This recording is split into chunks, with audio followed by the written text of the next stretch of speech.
Welcome to the channel. I've owned my Gladiator for over a year now.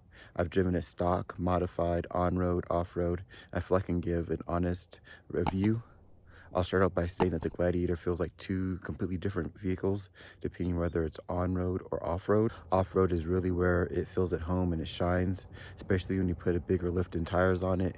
It can crawl over rocks, go through snow, mud, ice, water, anything you throw at it. Off-road, the Gladiator is a beast and I love taking it out. The drawback is that it is a long vehicle, but for me personally, that hasn't been a problem. Most of the trails are wide enough you may have to take a different line or make a 3-point turn on a tight switchback. Also, occasionally you're going to scrape your hitch, so you have to get used to that sound. If you want to rock crawl on a tight technical trail, the Gladiator probably isn't the best choice for you. However, a lightly modified Gladiator can easily handle most of the trails here in Colorado. For me personally, having the truck bed outweighs those problems with the long wheelbase. On-road, the Gladiator is just okay. My biggest complaint is the steering.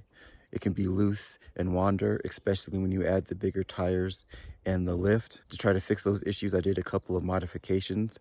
I installed the Teraflex Falcon Steering Stabilizer and the Synergy track bar and sector shaft brace. Check out my install and review videos on those mods. There is wind noise that comes from the Freedom panels, but the noise doesn't bother me. I really like the Freedom panels, being able to take them off, especially on a summer day in the mountains. The only issue is where to store them, especially if you have gear already in the truck bed. I like how spacious the interior of the Gladiator feels compared to the other mid-sized trucks. I was deciding between the Gladiator and the Tacoma. I'm only 5'10" and the Tacoma felt cramped to me.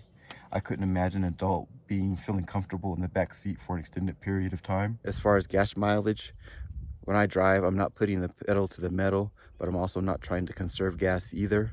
So I get about 15 around town, 20 on the highway, which comes out to about 17 miles per gallon, which isn't great, but I didn't buy the Jeep and lift it concerned about gas mileage. That's just kind of, it is what it is if you're going to get a vehicle like this and modify it. I've never towed anything, so I can't comment on how well it does that. The engine is a 3.6 liter V6 with 285 horsepower, and it's adequate.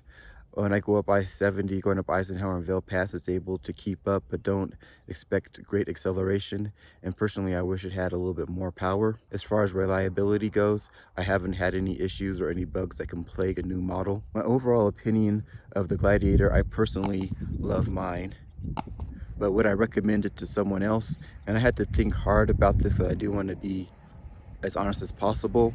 And I would say it depends on what you plan on doing.